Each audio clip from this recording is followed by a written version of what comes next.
اے وہ لوگوں جنہیں بھوک تنگی تھکان علم فقر اور مرض لاحق ہے، تمہارے لیے خوشخبری ہے کہ جلد ہی سیراب ہو جاؤ گے، خوش اور صحت مند ہوں گے۔ رات کی قسم جب چلی جائے اور صبح کی جب روشن ہو جائے۔ سورہ نمبر 74 آیت نمبر 33-34۔ بقول شاعر: صبح ضرور روشن ہوگی، بیڑی ضرور ٹوٹے گی، جو پہاڑوں پر چڑھنے سے ڈرے تو وہ ہمیشہ گھڑوں کے بیچ ہی رہے گا۔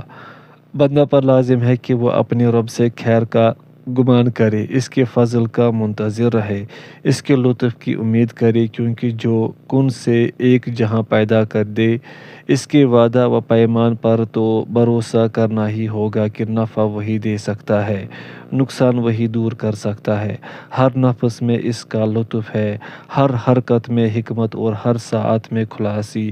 اس نے رات کے بعد صبح نکالی، قحط کے بعد بارش برسائی، دیتا ہے کہ اس کا شکر کیا جائے، آزماتا ہے کہ یہ دیکھے کہ کون صبر والا ہے، نعمت دیتا ہے کہ اس کی ثنا ہو، آزمائش میں ڈالتا ہے کہ اس سے دعا کی جائے۔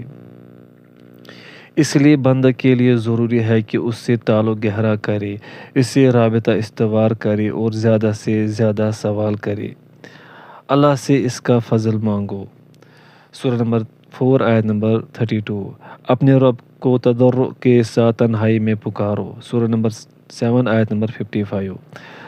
صحرا میں اعلیٰ بن حضری کسی صحابی کے ساتھ صحرا کو نکل گئے، ان کا پانی ختم ہو گیا، موت کے قریب ہو گئے، تو اعلیٰ نے اللہ تعالیٰ کو پکارا جو قریب ہے اور سمیع و مجیب ہے، پکارنے والے کی پکار سنتا ہے۔ ان کا یا علی یا عظیم یا حکیم یا حلیم کہنا ہی تھا کہ فوراً بارش برس پڑی، انہوں نے پیا بھی، وضو بھی کیا، غسل بھی اور جانوروں کو بھی پلایا۔ وہی ہے جو مایوسی کے بعد بارش برساتا ہے، اپنی رحمت پھیلاتا ہے، وہ ولی و حمید ہے۔ سورہ نمبر 42 آیت نمبر 28۔ وقفہ: اللہ کی محبت، ذکر مدام اس کی معرفت، اسے سکون، اس سے اطمینان پانا، تنہا اسی سے خوف، امید و محبت اور توکل رکھنا، اور اس طرح کا حال کہ بس اللہ ہی بندے کے ارادہ و عزم اور فکر پر مستولی ہو جائے، تو یہی دنیا میں جنت اور بے نظیر نعمت ہے۔ اسی شعور سے محبت کرنے والوں کی آنکھ ٹھنڈی ہوتی ہے، یہی عارفوں کی زندگی ہے۔ اللہ وحدہ سے تعلق ہمیشہ اسی کا ذکر اور اس پر قناعت وہ چیزیں ہیں جن سے رنج و فکر، اضطراب و قلق دور ہوتے اور انشراح صدر ملتا ہے، زندگی میں خوشی آتی ہے۔ اس کے برعکس جس نے غیر اللہ سے لو لگائی، اللہ کے ذکر کو بھول گیا، اللہ کی عطا پر مطمئن نہ رہا، تو اس سے زیادہ تنگ دل اور اس سے زیادہ رنجیدہ اور کوئی نہ ملے گا۔ تجربہ سب سے بڑا شاہد ہے۔ مصیبت زدوں سے حوصلہ لیجیے، تمہارے اطراف میں بہت سی بستیاں ہم نے تباہ کر دی۔ سورہ نمبر 46 آیت نمبر 28۔ جن لوگوں پر شدید خون جا چکا اور ہولناک آفت ٹوٹی، ان میں برا مکہ بھی ہے، جو ایک عیش و عشرت، جو دو سخا اور ٹیپ ٹاپ میں شہرت رکھنے والا خاندان تھا۔ ان پر جو آفت ٹوٹی، اس نے انہیں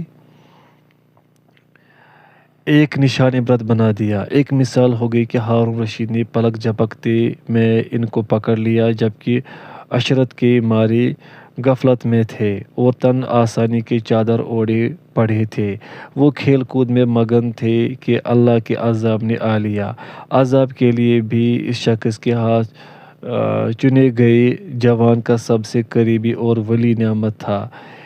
اس نے ان کے گھروں کو برباد، محلات کو ویران اور حرمتوں کو بے آبرو کر دیا۔ ان کی باندی غلام چھین لیے، ان کا خون بہایا، انہیں ہلاکت کی جگہ ڈال دیا، ان کی اذیتیں دے کر ان کے پیاروں کے دل چھلنی کر دیے، ان کے بچوں کو تڑپایا اور رلا دیا۔ خدا کی شان ہے، ان کی کتنی نعمتیں چھین لی گئی، ان پر کتنی آنکھیں روئی۔ اے آنکھ والو، عبرت پکڑو اس شدید مصیبت سے، ذرا پہلے ہی تو وہ دیبا و خریر میں چل رہے تھے، امنگیں و آرزوئیں پوری کر رہے تھے۔ کیا ہی ہولناک ستم تھا جو ان پر ڈھایا گیا، قیامت تھی جو ٹوٹی، ایام کی بے خبری میں وہ مارے گئے۔ تم ان لوگوں کے مسکن میں اقامت گزیر ہو گئے جنہوں نے اپنے اوپر ظلم کیا، اور تمہارے سامنے واضح ہو گیا کہ ہم نے ان کے ساتھ کیا کیا، اور ہم نے تمہارے سامنے مثالیں بیان کر دی۔ سورہ نمبر 14 آیت نمبر 45۔ ان کے سروں پر جھنڈے لہراتے تھے اور دائیں بائیں فوجوں کے پرے ہوتے تھے، وہ آزادی کے ساتھ داد عیش دیتے۔ انہوں نے سراب کو پانی، ورم کو موٹاپا، دنیا کو ہمیشگی اور فنا کو بقا سمجھ لیا تھا۔ یہ خیال کیا تھا کہ امانت واپس نہیں لی جائے گی، عاریت کی ضمانت نہ دینی پڑے گی اور ادھار کی ادائیگی نہ کی جائے گی۔ انہوں نے سمجھا تھا کہ ہماری طرف لوٹ کر نہیں آئیں گے۔ شاعر کہتا ہے، زمانے کی حادثات متنوع ہے، یہاں کبھی رنج و غم ہے، کبھی خوشی و مسرت، دنیائے فانی کو بقا نہیں، نہ یہ ایک ہی حال پر رہتی ہے۔ صبح اٹھے تو خوش تھے، شام ہوئی تو قبر میں پہنچ چکے تھے۔ ہارون رشید ایک لمحہ میں ناراض ہوا اور اس نے اپنے غضب کی تلوار سے ان کی تکابوٹی کر دی۔ جعفر بن یحییٰ برمکی قتل ہوا، اسے سولی دی گئی، پھر لاش جلا دی گئی۔ اس کے باپ یحییٰ بن خالد اور بھائی فضل بن یحییٰ کو جیل میں ڈال دیا، ان کے مال اور جائیداد ضبط کر لی۔ متعدد شعراء نے برمکہ کے مرثیے کہے۔ الرقاشی اور بقول باز ابو نواس نے ایک قصیدہ کہا، اب ہمیں آرام مل گیا، ہماری سواریوں کو بھی، اب دینے اور مانگنے والے سب رک گئے۔ گھوڑوں سے کہہ دو کہ تم اب رات کو چلنے اور صحراؤں کو طے کرنے سے چھٹی پا گئے۔ موت سے کہو کہ جعفر کو تو لے گئی، لیکن اس کے بعد کسی سردار کو نہ پائے گی۔ فضل کے بعد عطیہ سے کہو کہ معطل ہو جائے، آفتوں سے کہو اب پھر ٹوٹ پڑو، دیکھ لو کہ ہندوستانی ہاشمی تلوار نے ہندی پر مکی تلوار کو توڑ ڈالا۔ الرقاشی نے جعفر کی سولی پر لٹکی نعش کو دیکھ کر کہا، بخدا اگر چغل خور کا ڈر اور خلیفہ کے جاسوسوں کا خوف نہ ہوتا تو ہم تیری نعش کا طواف کرتے اور تجھے ایسے چومتے جیسے خانہ کعبہ کو لوگ چومتے ہیں۔ ابن یحییٰ، تجھ سے پہلے میں نے ایسی تلوار نہیں دیکھی جسے دوسری تلوار نے کند کر دیا۔ اب دنیا اور آل برمک کی حکومت کو سلام ہو۔ مروی ہے کہ الرقاشی کو ہارون نے بلایا اور پوچھا، جعفر ہر سال تجھے کیا دیتا تھا؟ اس نے بتایا کہ 1000 دینار، تو ہارون نے اس کے لیے 2000 دینار دینے کا حکم دیا۔ زبیر بن بکار اپنے چچا مصعب الزبیری سے نقل کرتا ہے کہ اس نے بتایا، جب رشید نے جعفر کو قتل کیا، ایک عورت بڑھے گدھے پر سوار گزری اور اس نے کہا، بخدا اے جعفر، آج تو نشان عبرت ہے، تو کل بھی کارناموں کی انتہا تھا۔ پھر اس نے یہ فصیح اشعار کہے، جب میں نے دیکھا کہ تلوار جعفر کے خون سے رنگین ہو گئی اور خلیفہ کے پکارنے والے نے یحییٰ کے بارے میں آواز لگائی، مجھے دنیا پر رونا آ گیا اور یقین ہو گیا کہ آج تو یہ جوان مرد دنیا سے جانے ہی والا ہے۔ دنیا یوں ہی آنی جانی ہے، ایک کو نعمت اور ایک کو مصیبت دیتی ہے، ایک کو بادشاہی کے بلند سریا سے نوازتی ہے، دوسرے کو تحت السری تک پہنچا دیتی ہے۔ جب ابو جعفر المنصور نے محمد بن عبداللہ بن الحسن کو قتل کر دیا تو ان کا سر اپنے دربان ربی کے ذریعے ان کے باپ عبداللہ بن الحسن کے پاس جیل میں بھیجا۔ انہوں نے سر اپنے ہاتھوں میں رکھا لیا اور کہا، اے ابو القاسم، اللہ تجھ پر رحم فرمائے، تم ان لوگوں میں سے تھے جو اللہ کے ساتھ کے عہد کو پورا کرتے ہیں، وعدہ خلافی نہیں کرتے، اور جس سے جوڑنے کا اللہ نے حکم دیا ہے اس سے جوڑتے ہیں، اپنے رب سے ڈرتے ہیں اور حساب کے انجام سے کانپتے ہیں۔ پھر انہوں نے شاعر کا یہ قول پڑھا، ایسا جوان تھا کہ اس کی تلوار اسے ذلت سے بچاتی تھی اور برے امور سے وہ اجتناب کرتا تھا۔ پھر انہوں نے منصور کے دربان ربی کی طرف مڑ کر کہا، اپنے آقا سے کہنا، تمہاری عیش و عشرت اور ہماری بدبختی پر ایک مدت گزر چکی ہے، اب معاملہ اللہ کے ہاتھ میں ہے۔ العباس بن الاحنف نے اس معنی کو لے کر کہا ہے، یہ بھی کہا جاتا ہے، کہنے والا عمارہ بن عقیل ہے۔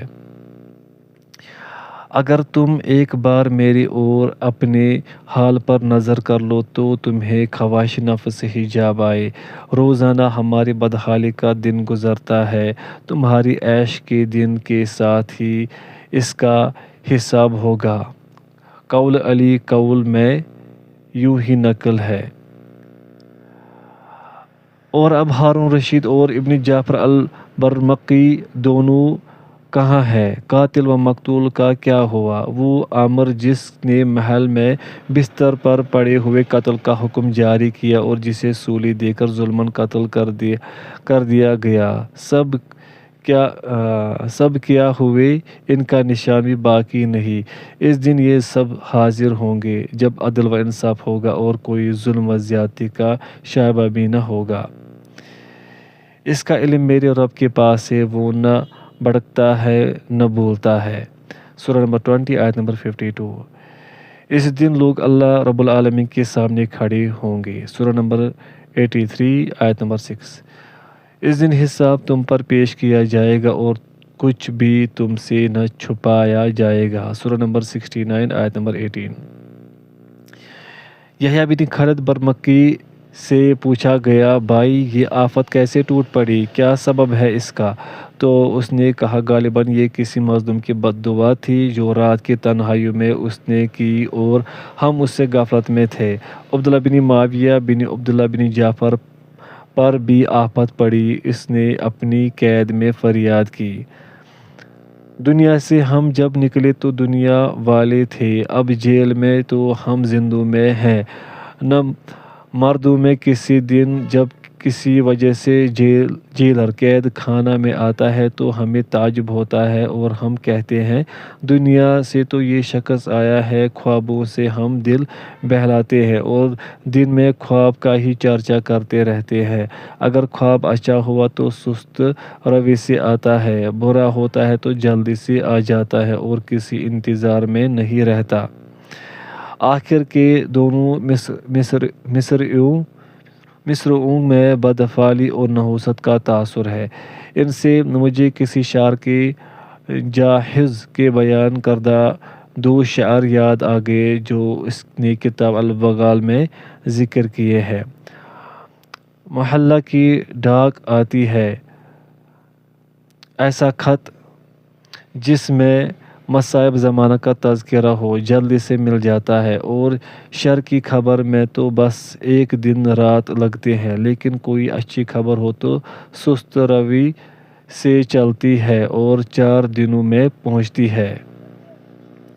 فارس کے کسی بادشاہ نے اپنے حکماء میں سے کسی ایک کو قید کر دیا تو اس نے ایک رکال لکھ کر بھیجا، میرے اوپر قید میں جو گھڑی بھی گزرے گی وہ مجھے نجات سے اور تم کو مصیبت سے قریب کر دے۔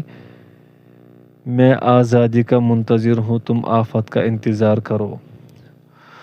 اندلس کے سلطان ابن عباد پر مصیبت ٹوٹی۔ وہ عیش و عشرت میں پڑا رہتا تھا، صراط مستقیم سے دور، سارا وقت لونڈی غلاموں سے خرمستی، باجے گاجے، دف اور تنبور، شعر و شاعری اور سماع میں گزارتا۔ موقع سے فائدہ اٹھا کر اندلس کے نصرانیوں نے طاقت شروع کر دی۔ مجبور ہو کر اس نے افریقہ کے ابن تاشفین سے مدد مانگی، چنانچہ وہ سمندر پار کر کے آیا اور ابن عباد کی مدد کی۔ ابن عباد نے اس کی میزبانی کی، باغات، محلات اور مکانات میں اس کا اعزاز و اکرام کیا۔ ابن تاشفین شیر کی طرح شہر کے اندر باہر کا جائزہ لیتا رہا اور 3 دن کے بعد اس کی فوج اس کمزور سلطنت پر ٹوٹ پڑی۔ ابن عباد قید کر لیا گیا، اس کی بادشاہت ختم ہو گئی، باغات و محلات سب ویراں ہو گئے۔ افریقہ کے شہر اغمات میں ابن عباد کو رکھا گیا۔ ابن تاشفین نے اندلس کی ضمان اقتدار بھی اپنے ہاتھ میں لے لی۔ ان کا دعویٰ تھا کہ اہل اندلس نے خود ہی ان کو بلایا تھا اور وہ ان کی حکومت چاہتے تھے۔ دن گزرتے رہے۔ ایک دن ابن عباد کی بھوکی بیٹیاں ننگے پاؤں، چیتھڑے پہنے، دول میں روتی باپ سے ملنے آئی۔ اس حال میں انہیں دیکھ کر ابن عباد بھی رو پڑا۔ عید کا موقع تھا، اس نے یہ درد انگیز شعر کہے۔ ابن عباد، ماضی میں تم بھی عید کی خوشیاں منایا کرتے تھے، اب اغمات کی عید نے تمہیں رنجیدہ کر دیا۔ جہاں تم قید کی حالت میں ہو، تم اپنی بیٹیوں کو پھٹے پرانے کپڑوں میں دیکھ رہے ہو۔ وہ بھوکی ہیں، ان کے پاس دمڑی بھی نہیں، وہ لوگوں کا چرخا کاٹتی ہے۔ وہ تمہیں سلام کرنے آئے، کھلے سر اور ننگا ہے جھکی ہوئی وہ ننگے پاؤں چلتی ہے، گویا کہ وہ کبھی مشق و کافور پر نہیں چلی۔ پھر شاعر ابن اللبانہ ابن عباد کے پاس آیا تو اس نے اسے کہا، امن و سلامتی کی خوشبوئیں سونگھو، میں تمہیں اسی فضا میں مشک ملی شراب پلایا کرتا تھا۔ تم چونکہ نعمتوں والے تھے، اس لیے حقیقت میں نہ صحیح مجازاً ہی اپنے آپ کو نعمت والے سمجھو۔ زندگی تمہیں روتی ہے، خوشبو گریباں چاک ماتم کر رہی ہے اور بجلی کڑک کر تمہارا نام لیتی ہے۔ یہ ایک اچھوتا قصیدہ ہے جسے الذہبی نے نقل کیا ہے اور اس کی تعریف کی ہے۔ ترمذی نے روایت کی ہے کہ عطا سے وہ حضرت عائشہ رضی اللہ عنہا کے بارے میں نقل کرتے ہیں کہ آپ رضی اللہ عنہ اپنے بھائی عبداللہ دفین مکہ کی قبر سے گزرے۔ آپ رضی اللہ عنہ نے سلام کیا اور فرمایا، عبداللہ تمہاری میری مثال وہی ہے جیسے مطمم بن نویرہ نے کہا۔ ایک مدت تک ہم محبت کے ساتھ ہم پیالہ و ہمنے والا لوگ تھے، کہتے تھے کہ ان کا ساتھ نہ ٹوٹے گا۔ ہم شادمانی کے ساتھ بسر کر رہے تھے، جبکہ ہم سے پہلے موت نے کسریٰ اور تبا کو بھی نہیں چھوڑا۔ بس جب ہم جدا ہو گئے تو ہم چشم تصور میں اپنے آپ کو اور مالک کو اتنی لمبی ملاقات کرتے دیکھتا ہوں کہ جیسے ہم رات بھر نہیں سوئے۔ پھر آپ رضی اللہ عنہ کے آنسو آ گئے اور وہاں سے آ گئے۔ حضرت عمر رضی اللہ مطمم بن نویرہ سے فرماتے، مطمم، کاش کہ میں شاعر ہوتا اور اپنے بھائی زید کا مرثیہ کہتا، بخدا نجد سے جو بھی ہوا چلتی ہے اس کی خوشبو لاتی ہے۔ زید مجھ سے پہلے اسلام لایا، ہجرت کی اور شہید ہو گیا۔ اتنا کہہ کر عمر رضی اللہ عنہ رونے لگے۔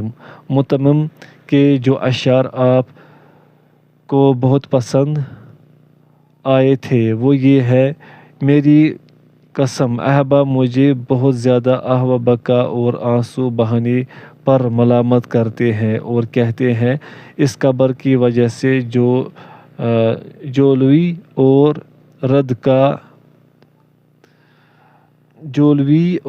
دقادق کے درمیان ہے۔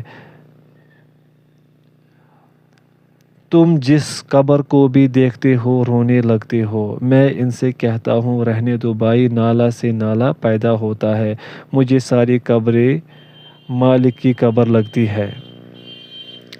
اندلس میں بنو الاحمر کو زوال ہوا۔ شاعر ابن عبدو نے ان کی مصیبت پر مرثیہ کہا: زمانہ تو ہر چیز کے بعد اس کا اثر تک ختم کر دیتا ہے، اس لیے سایوں اور صورتوں پر کیا رونا۔ میں تمہیں برابر روکوں گا اور ذرا بھی ڈھیل نصیحت میں نہ کروں گا کہ شیر اور کامیابیوں کے بیچ مت سو۔ جب عمر کے فدیے میں خارجہ دیا گیا تو علی کے فدیے میں بھی پوری مخلوق دی جا سکتی ہے۔ پس جب ہمارا معاملہ آیا ہم نے اس بستی کو اوپر نیچے کر دیا۔ سورہ نمبر 11 آیت نمبر 82۔ دنیا کی زندگی کی مثال اس پانی جیسی ہے جسے ہم نے آسمان سے برسایا، جس سے مختلف طرح کے نباتات پیدا ہوئے جنہیں انسان بھی کھاتے ہیں، جانور بھی، حتیٰ کہ زمین سرسبز ہو گئی۔ زمین والوں نے سمجھا تھا کہ اس پر ان کا قابو ہے، اچانک رات میں یا دن میں ہمارا عذاب آ گیا تو ہم نے اسے چور چور کر دیا گویا کہ وہ کل شاداب تھی ہی نہیں۔ سورہ نمبر 10 آیت نمبر 24۔ رضا جوئی کی خوشگوار ثمرات۔ اللہ ان سے راضی ہوا، وہ اللہ سے راضی ہو گئے۔ سورہ نمبر 5 آیت نمبر 119۔ رضا جوئی کے بہت زیادہ ایمان ثمرات ہیں جن کے ذریعے بندہ مقامات بلند حاصل کر لیتا ہے، ایمان و یقین میں راسخ، اعتقاد میں ثابت اور اپنے اقوال، اعمال و احوال میں صادق ہو جاتا ہے۔ کمال بندگی یہ ہے کہ جو احکام شاق گزرے وہ بھی بجا لائے۔ اگر ایسا ہوتا کہ سارے احکام خوشگوار ہوتے تو عبودیت سے بعید تر بات ہوتی، جو صبر، توکل، رضا مندی، عاجزی و محتاجگی، ذلت اور خضوع سے حاصل ہوتی ہے۔ کھوئے تسلیم و رضا یہ نہیں کہ طبیعت کے لیے خوشگوار بات ہو، اس پر راضی ہو، بلکہ یہ ہے کہ جو امور طبیعت پر گزرے ان پر رضا مندی ہو، کیونکہ اللہ کی تقدیر میں بندہ کا کوئی اختیار نہیں کہ جسے پسند کرے لے لے، جسے ناپسند کرے چھوڑ دے، بلکہ سارا اختیار صرف اور صرف رب تعالیٰ کو حاصل ہے جو زیادہ علم والا، سب سے بڑا اور اعلیٰ و برتر، عالم الغیب اور چیزوں کے عواقب و اسرار کو سب سے زیادہ جاننے والا ہے۔ رضا بالقضاء۔ آدمی کو خیال رہنا چاہیے کہ تمام حالات میں اللہ تعالیٰ سے رضا جوئی سے اللہ بھی اس سے راضی ہو جاتا ہے۔ اگر وہ تھوڑے رزق پر راضی ہوگا تو اللہ اس کے تھوڑے سے عمل کو قبول کرے گا۔ جب تمام حالات میں بندہ راضی ہوگا تو اللہ بھی اس کی فریاد سنے گا۔ چنانچہ مخلصین کا قلیل عمل بھی اللہ نے قبول کیا، بخلاف منافقین کے کہ ان کا زیادہ کم سب عمل اکارت گیا، کیونکہ وہ اللہ کی وحی اور رضا مندی سے کراہت کرتے تھے، اس لیے اللہ نے ان کے عمل ضائع کر دیے۔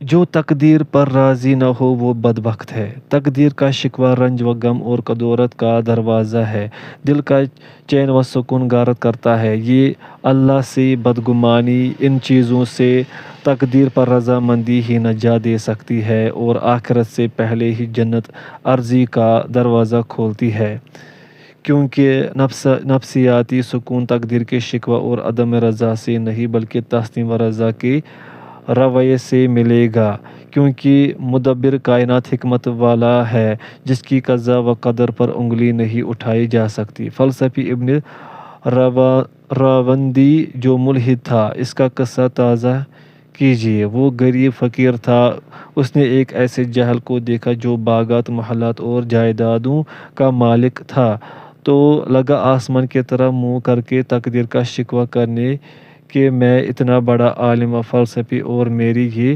درگت اور یہ جاہل اور اتنا ثروت مند، یہ کیسی تقدیر اور کیسا انصاف ہے۔ نتیجہ کیا ہوا؟ اس کی حرمان نصیبی و بدبختی و ذلت میں اور اضافہ ہی ہوا۔ یقیناً آخرت کا عذاب زیادہ رسوا کن ہے، اس دن کی مدد نہ ہوگی۔ سورہ نمبر 41 آیت نمبر 16۔